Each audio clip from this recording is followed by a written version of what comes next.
My question is, how do we understand the claim that Jesus, peace be upon him, was crucified on a cross, tree, or pole in light of Deuteronomy chapter 21, verses 22 and 23, and Galatians chapter 3, verse 13, which states that whoever is hung on a tree or pole or cross is cursed?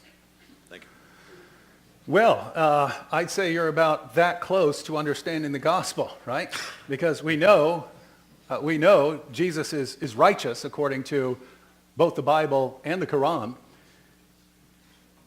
Muhammad in the Hadith said that Satan touches everyone who comes into the world, but he couldn't touch Jesus or his mother. Everyone else, Muhammad, everyone, Satan could touch him, but not Jesus.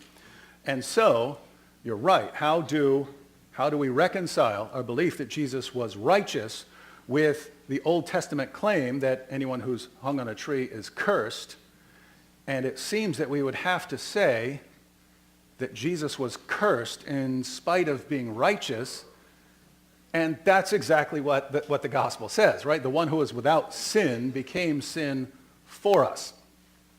So, if we left those things out, and you would wonder, oh, was Jesus cursed? Well, Jesus was righteous, and yet he was cursed. And notice he was hung on a tree, according to Shabir as well. So he's under a curse, according to both views on the stage tonight. And so if Jesus was under a curse, well, what do we do there? In Christianity, he's under a curse for a reason, right? He's under a curse for a reason because he's becoming a curse for us, right? So that we can be forgiven. As far as other interpretations, I guess he's under a curse because he was hung on a tree, but I don't know. Shabir's about to answer, so he can explain what he would think about Jesus being hung on a tree. I agree that Jesus was righteous, and I don't agree that he was a curse. And the Deuteronomy passage actually refers to a person who was hung justly for his crimes. So he's under the curse of God, according to Deuteronomy. Paul misunderstood this, and though Jesus was unjustly hung, Paul said Jesus became a curse, but he's a curse for us. But that is problematic because, as Dr. William Lane Craig asserts, you cannot just simply say that Jesus got up and rose from the dead on his own. God had to raise him from the dead.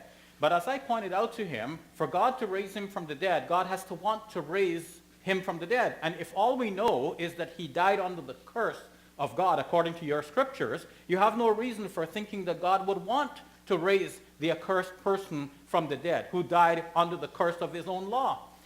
So you have a contradiction here, and it's a major one, and that's another reason for believing that Jesus was not raised from the dead, and it's better to think that he did not die in the first place. Again, thank you guys so much. Appreciate it. Like, share, and subscribe to create awareness.